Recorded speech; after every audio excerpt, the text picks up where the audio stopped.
نحمد ونصلی علی رسول الکریم فاما بعد اعوذ باللہ من الشیطان الرجیم بسم اللہ الرحمن الرحیم۔ آیت نمبر 105۔ بسم اللہ الرحمن الرحیم۔ کذبت قوم نوح المرسلین، نوح علیہ السلام کی قوم نے بھی پیغمبروں کو جھٹلایا۔ ابھی ہم نے اس کے شروع کے رکوع میں موسیٰ علیہ السلام اور حضرت ابراہیم علیہ السلام کے بارے میں پڑھا، اور اب حضرت نوح علیہ السلام کا قصہ شروع ہو گیا ہے۔ اور جب ان سے ان کی قومی بھائی نوح علیہ السلام نے فرمایا، کیا تم اللہ سے ڈرتے نہیں ہو؟ بے شک میں تمہارے لیے امانت دار رسول بن کر آیا ہوں، سو تم اللہ سے ڈرو اور میری اطاعت کرو، اور میں تم سے اس تبلیغ کے حق پر کوئی معاوضہ نہیں مانگتا، میرا اجر تو صرف سب جہانوں کے رب کے ذمہ ہے، بس تم اللہ سے ڈرو اور میری فرما برداری کرو۔ وہ بولے، کیا ہم تم پر ایمان لے آئیں حالانکہ تمہاری پیروی معاشرے کے انتہائی نچلے اور حقیر طبقات کے لوگ کر رہے ہیں؟ نوح علیہ السلام نے فرمایا، میرے علم کو ان کے پیشہ ورانہ کاموں سے کیا سروکار، ان کا حساب تو صرف میرے رب ہی کے ذمہ ہے۔ کاش تم سمجھتے کہ حقیقی عزت و ذلت کیا ہے، اور میں مومنوں کو دھتکارنے والا نہیں ہوں، میں تو فقط کھلا ڈر سنانے والا ہوں۔ وہ بولے، اے نوح، اگر تم ان باتوں سے باز نہ آئے تو تمہیں یقیناً سنسار کر دیا جائے گا۔ نوح علیہ السلام نے عرض کیا، اے میرے رب، میری قوم نے مجھے جھٹلا دیا۔ اب یہاں پہ جو بھائی کا لفظ استعمال ہوا ہے، یہ اخوت اور بھائی چارہ نسبی ہے، دینی نہیں۔ یعنی آپ کو ان کا بھائی کہہ کر اس جذبہ اخلاص اور خیر خواہی کی طرف بھی اشارہ کر دیا جو ایک بھائی کے دل میں اپنے بھائیوں کے متعلق فطری طور پر پایا جاتا ہے، اور بتا دیا کہ کوئی اجنبی نہیں ہے جسے تمہاری خوشی اور غم سے کوئی واسطہ نہ ہو، بلکہ تمہارا بھائی بند ہے، تمہاری فلاح اور کامیابی اس کے لیے فرد کا باعث ہے، اور تمہاری گمراہی سے اس کے دل میں درد و غم کی لہریں دوڑتی ہیں۔ میری آپ نوح علیہ السلام اپنی صداقت پیش کرتے ہوئے ان کو پھر فرما رہے کہ میری صداقت اور ضمانت کے تم خود گواہ ہو، اور اب میری بات ماننے میں کیوں پس پیش کر رہے ہو؟ کیونکہ جو نبی کا کردار ہوتا ہے پوری قوم اس کی گواہ ہوتی ہے، اور نبی نے وہاں پہ ٹائم گزارا ہوتا ہے، ایک عمر گزاری ہوتی ہے، وہ اس کی امانت، دیانت، انٹیگریٹی، ان سب چیزوں سے اچھی طرح سے واقف ہوتے ہیں۔ تو میں تمہیں اپنے مالک کی حقیقی کی ناراضگی سے ڈرانے کی تلقین کرتا ہوں، میرے پیش نظر کوئی ذاتی مادی مفاد نہیں ہے۔ اور اسی طرح سے نور علیہ السلام کہہ رہے ہیں کہ ان سب چیزوں سے میں تم سے کوئی اجر بھی نہیں مانگتا، کوئی معاوضہ نہیں مانگتا، بس میرا جو اجر ہے وہ مجھے میرا رب ہی عطا کرے گا۔ اس پر وہ کہنے لگے قوم کے لوگ کہ آپ پر ایمان لانے والے سب کے سب ایسے لوگ ہیں جو خاندانی لحاظ سے بڑے گھٹیں گے، غریب لوگ ایمان لے کے آتے ہیں انبیاء کرام پہ پہلے، اور مالی لحاظ سے بڑے مفلس اور کنگال ہیں، اور معاشرے میں انہیں کوئی عزت کی نگاہ سے نہیں دیکھتا۔ ایسے کمین اور پسماندہ لوگوں کے پیشوا پر ایمان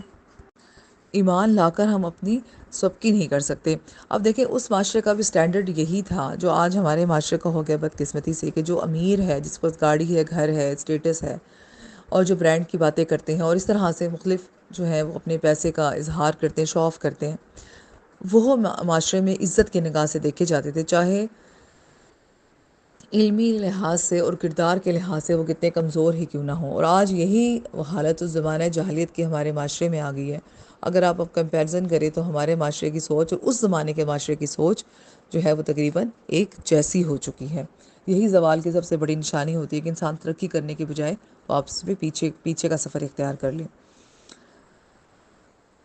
اب نوح علیہ السلام انہیں جواب دے رہے ہیں کہ دیکھو وہ گھٹیا ہی صحیح، لیکن مجھے ان سے کیا سروکار، میں تو اتنا جانتا ہوں کہ انہوں نے میری دعوت قبول کر لی اور دین اسلام میں داخل ہو گئے، اور کفار ایمان لانے والوں پر یہ اعتراض بھی کیا کرتے تھے کہ ان لوگوں نے اس دین کو اس لیے قبول نہیں کیا کہ یہ دین حق ہے، بلکہ وہ اس طرح اپنی تشہیر اور چرچا چاہتے ہیں تاکہ جس محفل میں یہ دین موضوع بحث بنے ان کا ذکر بھی کیا جائے، ان کا نام بھی لیا جائے، فلاں فلاں شخص نے یہ دین قبول کر لیا۔ اس جملے سے ان کے اس اعتراض کا رد ہے کہ تم ان کی نیت پر شبہ کرتے ہو تو کرو، تو مجھے اس سے کوئی بحث نہیں ہے، کیونکہ ان کی نیت اللہ تعالیٰ بہتر جانتا ہے۔ اگر تم جو بھی نیت ان پہ الزام لگاؤ گے، جو بھی کرو گے، تو اس کا اس سے کوئی تعلق نہیں ہے۔ دلوں اور نیتوں کو اللہ تعالیٰ خوب جاننے والا ہے، کہ میں تو بس اتنا جانتا ہوں کہ اللہ تعالیٰ کی توحید کو ماننا ہے اور اس کے دین کو قبول کرنا ہے، کہ میری ڈیوٹی یہ ہے، میرا کام تو یہ۔ اب نیتیں کیا ہیں، کس نے کس نیت سے قبول کیا، یہ جاننا میرا کام نہیں ہے۔ اور یہی ہر دعویٰ اور تبلیغ کرنے والے ہر شخص کے لیے یہ چیز ہونی چاہیے کہ وہ لوگوں کی نیتیں نہیں بدل سکتا، دل نہیں بدل سکتا، ہاں ہم صرف کوشش کر سکتے ہیں،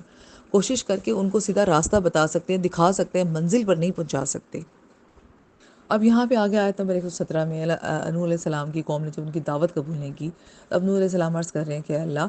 انہوں نے مجھے جھٹلا دیا اور میری دعوت کو جو ہے جو قبول نہیں کیا۔